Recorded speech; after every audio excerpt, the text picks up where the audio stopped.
man, I want to ask you, what did you think about the Spence vs Crawford fight? Man, what a performance, man. It was just one of those performances that honestly, I don't think just me, but the whole boxing world didn't expect. Crawford just dominated completely. It was just one of those one-sided fights and looked sensational. I think the whole boxing world and including myself, we all thought it was going to be a pretty close fight, but it was unbelievable performance. Who did you have winning before the fight? Well, I always said it was like a 50-50 fight, but I was always leaning towards Crawford. I always thought Crawford would pull it off, but I never really knew, like I never had like a real reason why. Like I didn't have a reason because he's bigger, he's stronger, because it was a pretty even fight. I just leaned towards his side, just because maybe because I know him, I see him develop through Top Rank, all that. So that's probably why I was choosing him, because honestly, I just thought the fight was just so close. Right, right. But I mean, you didn't expect it to be like what happened, right? No, but no, not at all. And I was watching it in Mexico. I was able to find me a bar that was showing the fight live. At the same time. So it was really. I was surprised, honestly. I was excited because I kind of was cheering for him, but didn't expect it to be that I one-sided. know it got to the point where I mean, I almost kind of felt bad for Spence. I mean, it looked like he was off a little. True. It did happen that way. After the first few rounds, 3, 4 rounds, you're already thinking like man, there's nothing Spence is going to do in the next few rounds to change things around. And the thing is that it just started getting worse and worse and worse after the seventh round. Honestly, I really didn't think he had a chance at all. I think he was just getting hurt too much, and that's where I was actually hoping that the corner would do something and stop the fight, because the other 2 rounds, it was just unnecessary punishment. It was just somewhere where you kind of feel sorry. You feel sorry for the kind of beating he was taking. So, being one of the best coaches in boxing, what would you have done if you were in Errol Spence's corner after the first couple rounds? Like, what adjustments would you have made? Well, you know what? I don't know about adjustments, because the first few rounds mostly it's study rounds. You kind of see the first round. It was a pretty close round. Could have been a 10-10, or it could have been to either one of the fighters. But then once Crawford started in the second round and dropped him, then it started turning his way. Adjustments so early in the fight. It's more like, the trainer. Honestly, we can't say Derek James didn't do any adjustments, or didn't have any plan or anything, because the first few rounds are always going to be like that. It was just a dominant performance by Crawford, where nothing was going to make a difference. Nothing was going to change. Spence didn't look strong. His legs were weak. His body language was just not not there. I don't know if it was just the first knockdown in the second round that hurt him that bad, where he couldn't recuperate, but his body language was just totally off. Yeah, I mean, I was going to ask you, do you think that had more to do with what Crawford did to him, or you think it had more to do with what maybe his preparation or whatever was going on with Spence? Well, I think it's what Crawford was just the best man there. I think we should give all the credit to Crawford, because you know Spence is a professional. He's been in big fights before. He's been at welterweight division all his career. So his last fight a year ago or whatever, he made 147. He still looked very dominant. He still performed well, looked strong. So that you can't, in 1 year, he's already 33. So, he's not a 21-year-old who you could say, oh, in 1 year, his body changed, his body grew, his body, it's going to be harder for him to make weight. He's already 33. So if you're 33, 1 year is not going to make a difference in your body and your and making weight. I think it was just Crawford was just a bad man that night. Hmm. Do you see do you see a different outcome at 154? Man, mm, maybe a few more rounds, maybe a couple more rounds. You know what I mean? I think Crawford just totally dominated, and I don't see a very difference. Like I said, maybe because of the weight, uh, being that Spence will probably be the big man. I probably go a little bit, it'll last a few more rounds, but I still think Crawford takes the fight. Yeah, I mean, it's hard to see. That's so. What would you do if you were preparing Spence for a rematch? Like, what different was there anything that you would focus on? Like, what would you do to kind of try and make it go a different Right way? now, the only thing that I would recommend to him, because he's in the sport, and that actually you don't wish nobody bad luck. I think he needs to rest the rest of the year. I know I read something about him wanting the rematch by December. I think he needs to rest his body for the remaining of the year, and that's only 5 months. He might need more than that. I think if he really thinking of doing the rematch, maybe fight sometime next year, just a tune-up fight, and then prepare for a rematch sometime in the summer of next year. Because I think pushing, to do it before the end of the year, it's it won't be good for him. It'll be very, very dangerous. I don't think it will be safe for him to do so. I think he needs to rest the remainder of the year. Take a good 5 months off, 6 months off, rest, enjoy your family, forget about boxing. Don't, take some vacations. Just forget boxing for a few months. I think that's what he should do. Coming back, like I said, maybe get a tune-up fight before the rematch. But even in the rematch, it's going to be really, really difficult. I think Crawford already, if Crawford had a little bit of question of how good Spence would be, I think the rematch he'll just be more confident. It'll be more easier for Crawford to prepare.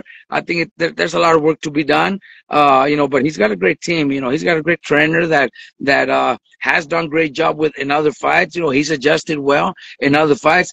This is the time where, I've told this to a few people in my gym today, because Derek James has been around always with with Spence, winning every fight, always since his pro debut, winning.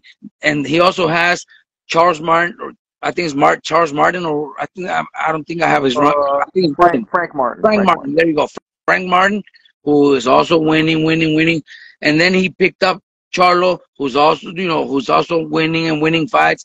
So he had never been in the position where he gets in trouble with one of his fighters, where he has to call the fight. He kind of froze a little, but that's very natural. That's very normal to somebody that's been doing so good all his career as a trainer.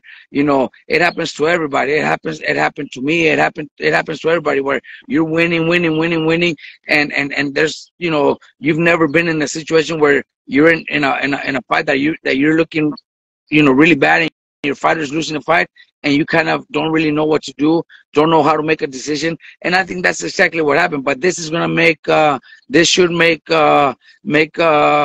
make him a lot better as a trainer, because now he lived it. Now he experienced what it takes, inside the ring when your fighter's losing. He had never been through that. All his fighters have always been winning. He's never been in a situation like this. So this is the first time that it happened to him. So I think this is going to make him a much, much better trainer. I mean, so saying that he might have, like, he froze a little, is that something that you heard, or you just saw? No, Did you hear? I didn't hear. I just think that's what happened. I just think, he should have stopped it after the 7th round. Had no business, Spence had no business in there with Crawford. I think he should have already seen that. And like I said, it happens to all of us. It happened to me earlier in my career as a trainer. Antonio Margarito against Pacquiao. Maybe we should have stopped the fight a few rounds earlier, a few rounds before, so that that way, at the end, he ended up with a broken bone in his eye. So you know what I mean? Right. Things like that. I learned from that too. So this is where I see James learning. After this fight, he had never been there before. Like I said, always winning with all of his fighters, and then come the fight where you have somebody so dominant against you that's just making you look so bad that you kind of freeze. And I think that's what happened to him. I think he won't make that mistake anymore. It's so boxing's so crazy, right? Because they both one of their common opponents, Sean Porter. You see the way they both fought Sean, and I don't think anybody would have expected Terence to step it up to the level that he did. You know what? I also read a little about, okay, if that people, that somebody's saying it's weird that Mean Machine Kavalauskas did a better job than Spence. It's just, man, it's just the day of the fight, the moment of the fight. A lot of most of the boxing world doesn't know what a fighter goes through, man. I'm not trying to say I know anything because I really don't know, and I know Spence is not gonna put up any excuses. But boxers go through a lot during training camp.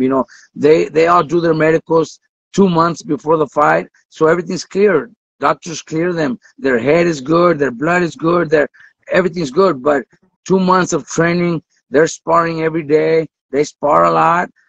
They take beatings in the gym.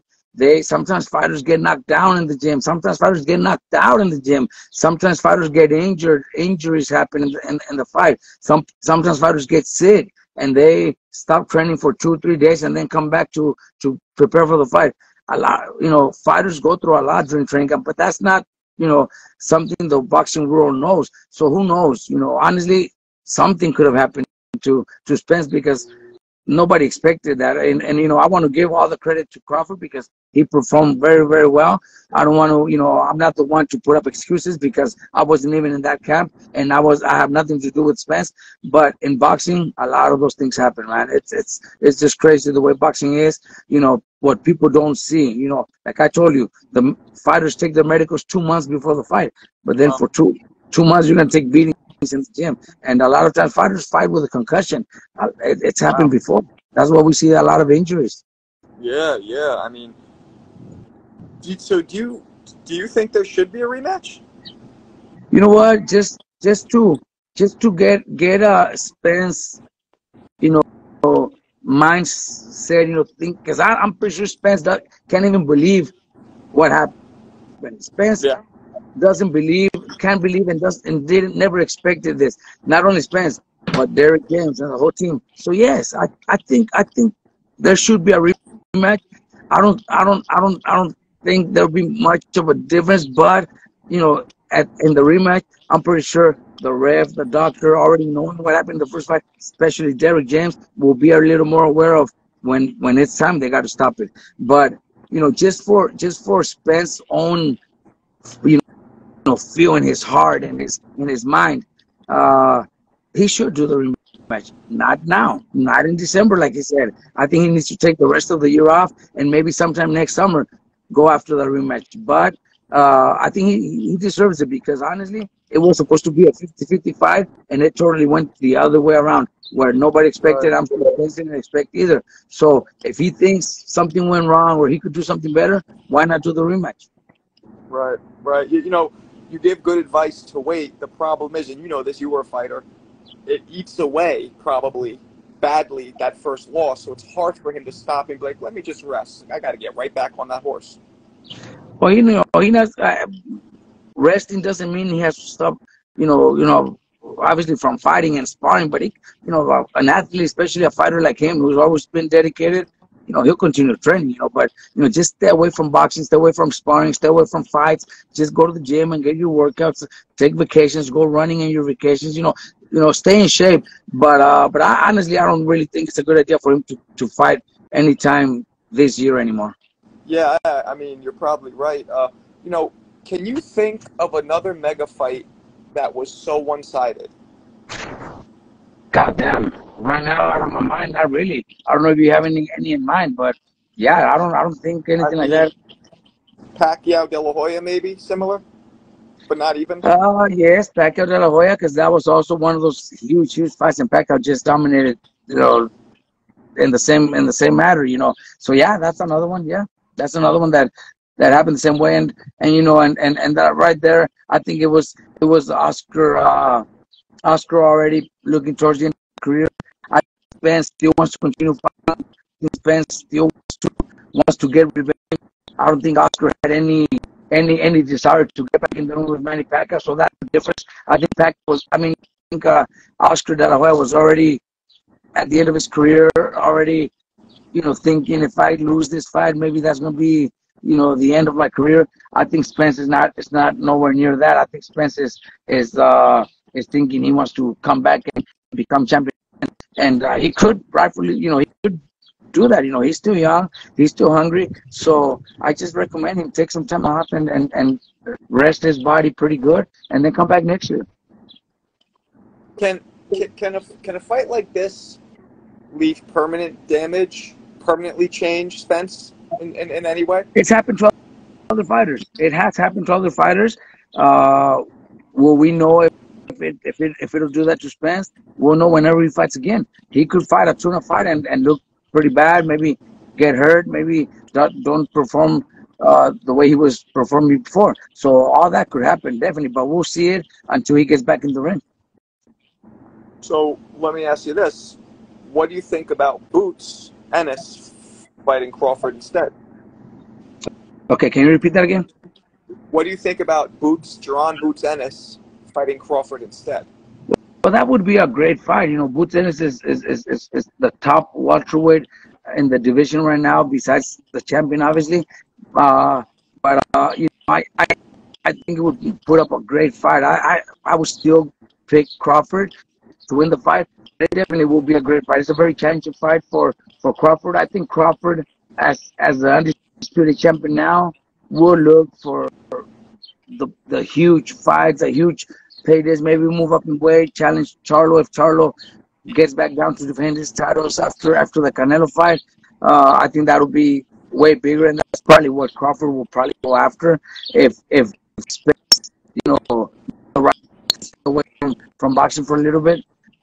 But him would be great. He's a young man. He's proved that he could compete against anybody in that division. So it's a great fight. Maybe as big as Crawford going up to fight Charlo for the undisputed titles at 154. That's probably why Crawford will probably choose that, make that choice and go that direction. But it would be a great fight. You're probably right. He probably wouldn't go for a young up-and-comer. He'd probably try and go for, what you're saying, legacy, big money fights. Exactly, definitely.